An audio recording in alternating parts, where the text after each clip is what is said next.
이게 여러분 생각보다 훨씬 중요한 얘기예요. 이 한 단어 때문에. 이 반대로라는 단어 때문에. 왜? 우리가 여러분 생각을 해보면 인생에서 다 결정을 하는데 이렇게 결정을 할 때 조금씩 다 차이가 있어요. 다르게 결정을 하죠. 100% 똑같이 할 수는 없겠죠. 그렇죠? 근데 이게 이 결정한 순간에는 얼마 차이가 안 나 보이는데 시간이 지나면 지날수록 이 차이는 결과의 차이는 훨씬 커질 수가 있고 맨 처음에는 다름의 문제인데 이게 시간이 지나고 나면 옳고 그름의 문제로 바뀝니다. 이렇게 조금만 차이가 나도 그게 어마어마한 차이로 연결될 수가 있거든요. 결과의 차이로. 근데 하물며 선택을 결정을 반대로 한대요. 이렇게 완전 180도 다른 방향으로 간대요. 이거는 결과의 차이는 그냥 완전히 다른 세상으로 가는 거거든요. 근데 지능이 높은 사람들은 반대로 하는 세 가지 인생 결정이 있대. 이거 진짜 중요한 얘기입니다. 오늘도 우리는 인생을 위한 최선의 생각에서 인생 지혜를 아주 깊게 제대로 공부를 한번 해볼 거예요. 오늘은 세 개의 글을 같이 읽을 겁니다. 본론으로 들어가기에 앞서서 진짜 너무 멋있는 후기가 있어서 제가 꼭 읽어드리고 싶거든요. 후기인데 진짜 글빨이 좀 예술이세요. 두 분 다. 제가 다 읽어드릴게요. 최고의 명의가 가장 몸에 좋은 약재를 정성 들여 혼신을 다해 만들어준 명약 같은 책. 극찬이시죠? 이런 책을 곱씹어 읽어야 삶의 뿌리가 깊고 단단하게 잡힐 거라 단언한다. 확신하신대요. 이 문장이 너무 멋있어요. 독서를 해야 하는 이유가 왜냐고 묻는다면 왜 책을 읽어야 됩니까? 그러면 이 책을 읽어봐. 나는 이 책으로 답할 것이다. 이거는 진짜 제가 읽을 때마다 감동이에요. 감동. 다음 후기 읽어드리면은 이 책은 읽으면 읽을수록 깊은 맛이 우러나는 사골국 같은 책입니다. 1독했을 때 와닿는 문장과 2독했을 때가 다릅니다. 이건 진짜예요. 그 이유는 읽을 때마다 성장한 제 자신이 생각하고 느끼는 깊이가 달라지기 때문입니다. 진짜입니다. 행복, 관계, 자유, 용기, 성장에 대한 기준과 방향이 세워지니 삶이 더 풍부해집니다. 그래서 제가 좋은 책 많이 소개해드렸잖아요. 그러면서 여러분들한테 이 책은 뭐 2번 읽어보십시오. 이 책은 3번 읽어보십시오. 이렇게 추천을 많이 해드렸는데 인생을 위한 최선의 생각은 제가 몇 번 읽어보라고 강력 추천했죠. 미니멈 10번. 그러니까 1년에 한 번씩 10년 동안 읽어보세요. 정말 똑같은 걸 경험을 하실 거예요. 왜? 분명히 책은 똑같지만 뭐가 바뀌었어요? 여러분의 경험과 여러분의 생각이 바뀌었기 때문에 완전히 새롭게 다가올 거예요. 그래서 인생을 위한 최선의 생각은 꼭 미니멈 10번 읽어보시는 것을 강력하게 추천드립니다.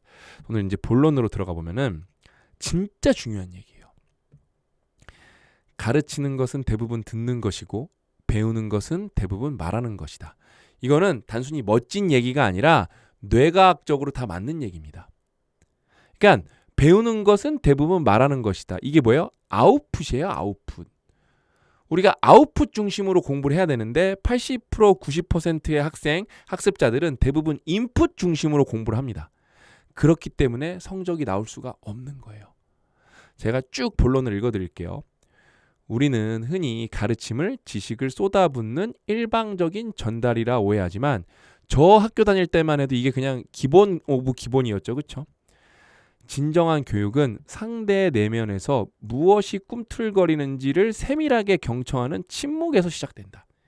가르치는 것은 얘기하는 게 아니라 경청하는 침묵에서 시작된대요. 이것도 다 여러분 뇌과학적으로 심리학적으로 맞는 얘기입니다. 왜? 내적 동기를 알아야 되니까. 그렇죠? 스승의 역할은 정답을 주입하는 것을 넘어 학생이 자신의 언어를 오롯이 찾을 수 있도록 인내하며 그 울림을 들어주는 것이다. 가르치는 자가 귀를 열 때 배우는 자의 가능성은 이 문장이 너무 멋있어요. 비좁은 교실을 넘어 확장되기 시작한다. 배움은 이제는 여기는 가르침이었어요. 배움은 나의 목소리를 세상 밖으로 꺼내어 다듬는 자신만의 갈무리다. 듣기만 하는 수동적 배움은 지식의 축적에 불과하지만 그냥 쌓아두는 거죠. 스스로 말하는 배움은 지식의 체화가 된다. 그 배움 자체가 내 자신이 되는 거예요. 이거 진짜로 이건 뇌과학적으로 다 맞는 얘기입니다, 여러분.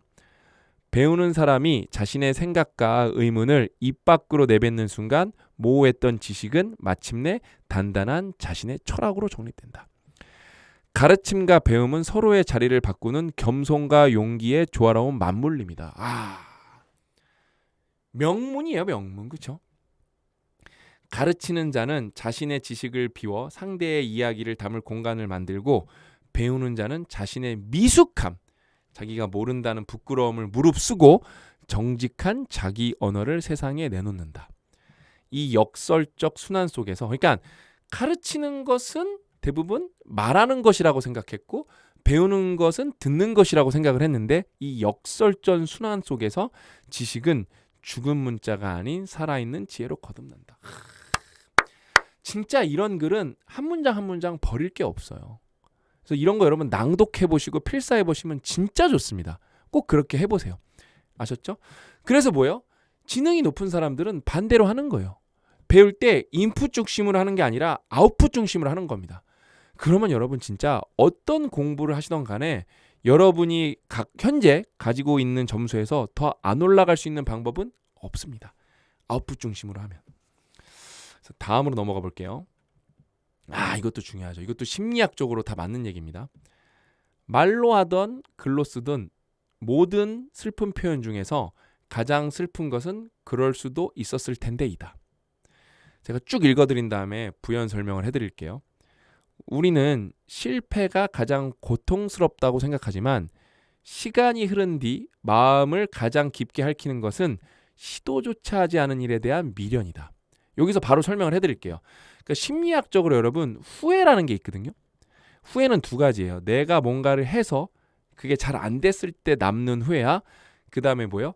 내가 이걸 하지 못했기 때문에 안 했기 때문에 이걸 할 거라 그런 후회가 있잖아요. 그렇죠? 이렇게 해서 하는 후회가 있고 안 해서 못해서 하는 후회가 있는데 이 후회가 빨리 없어져야 다음 단계로 넘어갈 건데 우리가 뭔가를 한 다음에 남는 후회는 그거는 빨리 사라집니다.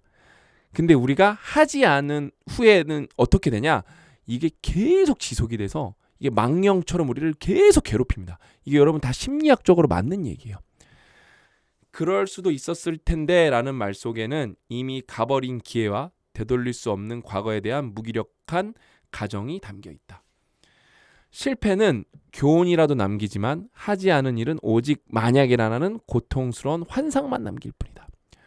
후회는 대개 안전만을 선택한 대가로 지불되는 감정이다. 상처나 비난이 두려워 내딛지 못하는 발걸음은 훗날 그때 그랬더라면 이라는 독백이 되어 되돌아온다. 우리가 진정으로 두려워해야 할 것은 아무것도 하지 않은 채 시간을 흘려보내 내 삶을 온통 가정법의 슬픔으로 채우는 일이다. 표현이 너무 멋있죠? 가정법의 슬픔으로 내 인생을 채우면은 얼마나 삶이 비참하겠어요. 그렇죠? 했었어야 되는데 그때 그거 꼭 할 걸 이렇게만 계속 한다면 이 슬픔 문장에서 벗어나는 유일한 길은 하나밖에 없습니다. 했더라면이라는 미련의 문법이 아닌 한다라는 실행의 문법. 제가 동그라미 여기 미친 듯이 쳐놨죠. 실행의 문법으로 써내려가는 것이다. 결과가 어떠하든 마음이 지시하는 방향으로 몸을 던지는 순간 그럴 수도 있었을 텐데 라는 유령 같은 문장은 힘을 잃고 사라진다. 저는 이게 좀 가시적으로 보여요. 내가 뭔가를 실행을 했을 때 그럴 수도 있었을 텐데 라는 유령이라는 게 진짜 이렇게 쓱 사라지는 게 좀 가시적으로 보여요. 삶은 시도한 것들의 총합이며 이 문장도 나중에 밑줄 쳐야겠네요. 삶은 뭐다? 시도한 것들의 총합이다. 생각한 것들의 총합이 아니라 시도하지 않은 가능성은 끝내 인생 그 어디에도 자리할 수 없다. 그래서 여러분 지능이 높은 사람들은 뭐예요? 일단 하고 봐요. 근데 무작정 하면 안 되고 리스크를 따져보셔야 됩니다. 이걸 다르게 표현하면 하단이 얼마나 열렸나. 그러니까 하단이 너무 많이 열려 있었으면 그건 그냥 용기로 간다는 거는 잘못된 거예요. 그거는 용기가 아니라 무지입니다. 근데 대부분은 사실 여러분 왜 안 하냐? 귀찮아서요. 귀찮아서. 왜냐면 인생에서 리스크가 없는 결정들이 너무 많아요. 운동하는 거, 공부하는 거, 뭐 독서하는 거, 뭐 언어 공부하는 거, 아니면 친구를 사귀는 거, 아니면 어떤 커뮤니티에 소속돼 보는 거, 이런 것들은 여러분 생각보다 리스크가 별로 없어요. 그렇기 때문에 사실 뭐 이렇게 리스크를 크게 따져봐야 될 경우는 생각보다 많지 않고요. 그냥 뭔가 좀 적극성이 있고 내 태도, 애티튜드가 좋으면은 웬만하면 이런 후회는 안 하죠. 그래서 인생에서 뭐면 그럴 수도 있었을 텐데 이거 한 번이라도 덜 하는 게 성공한 인생입니다, 여러분. 성공한 인생. 아셨죠? 이제 다음으로 넘어가면 이건 좀 되게 수준 높은 글이에요. 예술은 불안한 사람을 위로해야 하고 편안한 사람을 불편하게 해야 한다. 저는 이 명언을 처음 접했을 때 진짜 뼈 때린다. 야, 이거는 진짜 뱅크시라서 진짜 통찰력이 미쳤다. 진짜 탄성이 저절로 나온 명언이었어요. 제가 쭉 읽어드릴게요.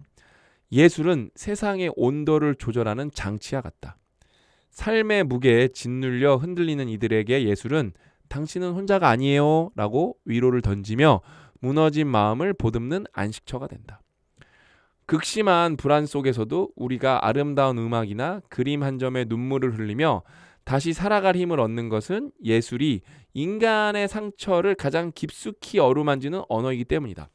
그래서 저는 우리 상상스퀘어가 좀 돈을 더 많이 벌고 영업이익을 많이 내면은 하고 싶은 사회공헌 사업 중에 하나가 그 예술가 분들 있잖아요. 특히 악기를 연주하시는 분들한테 저희가 돈을 드린 다음에 이런 사람이 붐비는 곳에서 그러니까 정말 이 잔잔한 어떤 연주들을 해주는 게 이게 생각보다 무의식 중에 사람들이 그럼 치유를 많이 받거든요. 그거를 꼭 많이 해나가고 싶어. 예전에도 한번 말씀드린 것 같아요. 반면 가진 것이 많아 현실의 부조리에 눈 감고 안주하는 이들에게 예술은 날카로운 가시가 되어야 한다.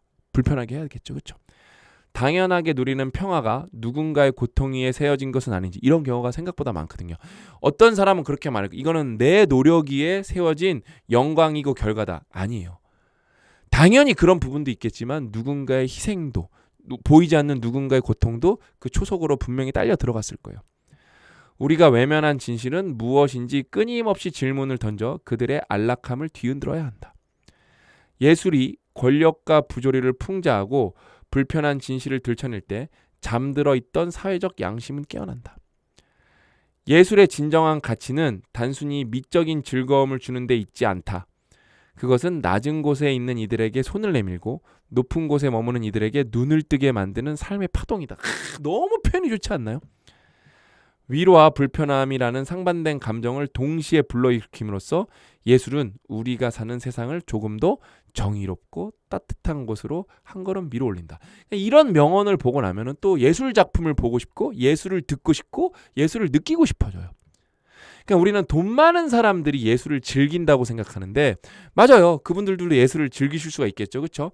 근데 오히려 어때요? 진짜 예술의 순기능 중에 하나가 뭐예요? 그러니까 세상에 기득권들이 있다면은 그 사람들을 불편하게 할 수 있고 그 사람들한테 어떤 사회적 양심이 깨어날 수 있도록 기능을 해야 된다. 그게 예술의 순기능이자 참기능 중에 하나다. 그걸 알려주는 글인데 제가 제일 좋아하는 글 중에 하나예요. 인생을 위한 최선의 생각에서. 그러니까 제가 평소에 생각을 많이 안 했던 부분이고 이 명언을 기반으로 정말로 챗GPT나 이런 건 대화를 많이 해가면서 쓴 글이거든요. 다른 글들은 제가 워낙 잘하는 분야이기 때문에 쭉쭉쭉쭉 써나간 게 많습니다. 근데 이런 것들은 듀얼 브레인이죠. 제가 예술에 대해서 잘 모르기 때문에 뱅크시가 어떤 의미로 이 얘기를 했을까 하면서 배경 설명을 쫙 한번 듣고 나서 아 이런 거구나 하면서 정말 감탄을 하면서 썼죠. 너무 좋은 글입니다, 여러분. 여러분 인생을 위한 최선의 생각은 이 책은 안 좋을 수가 없어요. 왜? 명언이 좋아서 그래요. 근데 여기에 있는 여러분 명언들은 이 거인을 읽다에서 온 거예요. 여기에는 1400개의 명언이 있습니다. 제가 10만 개가 넘는 명언을 영어 원문을 고 대표님이랑 몇 년 동안 살펴봐서 큐레이션한 책이 거인을 읽다고 우리나라에 존재하는 명언집 중에 그냥 압도적 1위, 독보적 1위 명언집입니다. 그냥 퀄리티가 예술이에요. 제가 좀 보여드릴게요. 그러니까 좋은 명언들이 너무 많아요. 인류에게 정말 효과적인 무기가 하나 있다. 바로 웃음이다. 이거는 나한테도 좋고 상대방에게도 좋은 거예요. 정말 어떻게 보면 강력하면서 효과적인 무기인 거죠. 그렇죠? 누군가의 마음을 열 수가 있고. 그러니까 우리가 무력으로 어떤 압력으로 상대방의 마음을 굳게 닫힌 마음을 열 수가 없을 때가 많은데 웃음 하나로 열 수가 또 있는 경우도 많은 거죠. 그렇죠? 아, 이것도 너무 좋은 글이에요. 애덤 그랜트가 한 얘기인데 실질적인 사고의 다양성을 확보하려면 이게 진짜 중요하거든요. 다양성 확보가. 진정으로 다른 견해를 가진 사람들을 찾아 대화에 초대해야 한다. 이런 일이 거의 없어요. 100명 중에 1명도 이런 일을 하지 않을 거예요. 그렇다면 어떻게 이걸 할 수 있냐? 다른 관점의 유튜브도 보고 그러니까 내가 나를 재밌고 즐겁게만 하는 유튜브를 보는 게 아니라 나를 생각하게 하는 유튜브를 자꾸 봐야 되거든요. 그런 관점에서 여러분 이 책들이 다 미친 책이에요. 이 명언집과 인생을 위한 최선의 생각, 이 에세이는 진짜 다 미친 책들입니다. 이걸 진짜 여러분 꼭 해보셔야 돼요. 그 다음에 어때요? 한 사람에게 딱 맞는 신발이 다른 사람에게 꽉 끼는 것처럼 모든 경우에 맞는 삶의 비결은 없다. 카를 융. 진짜 명언 오브 명언이죠. 왜냐면 우리는 어떤 절대적 정답을 찾는데 그런 게 쉽지가 않습니다. 왜? 맥락과 상황이 다 다르기 때문에. 우정은 그 자체로도 거룩한 유대이지만 역경에 의해 더욱 신성해진다. 그래서 대부분 여러분 사실 우정을 이렇게 갖고 나가면서 함께 역경을 겪은 경우가 많지가 않거든요. 저는 고 대표님이랑 이거를 진짜 많이 해봤고 그다음에 제 아내랑 같이 역경을 이겨내봤기 때문에 거룩한 유대가 됐죠. 그다음에 이게 더 신성해졌죠. 그렇죠? 평판을 쌓는데 20년이 걸리지만 그것을 망치는데 5분이면 충분하다. 이것을 생각한다면 당신은 다르게 행동할 것이다. 우리 워렌 버핏 선생님. 그렇죠? 명언 오브 명언이죠. 그래서 저는 이 두 권을 여러분들이 꼭 함께 읽어보셨으면 좋겠어요. 진짜 도움이 많이 되실 거예요. 그래서 오늘 얘기는 여기까지였고 저는 또 부지런히 준비해서 스페이스X도 여러분들께 계속 강연을 찍어드리고 인생을 위한 최선의 생각이 오늘 몇 강이었죠? 85강이네요 벌써. 저 이거 무조건 100강까지 찍는다고 약속을 했죠? 여러분들이랑 약속 지킬 겁니다. 이거 100강까지 무조건 찍을 거고 그 다음에 나를 이기는 심리학이 또 예약 판매를 하고 있기 때문에 그거 관련해서도 특강을 준비해서 부지런히 여러분들이랑 함께 공부하도록 하겠습니다. 오늘 이야기는 여기까지고 저는 다음 시간에 더 알찬 내용으로 찾아뵙도록 하겠습니다. 또 만나요.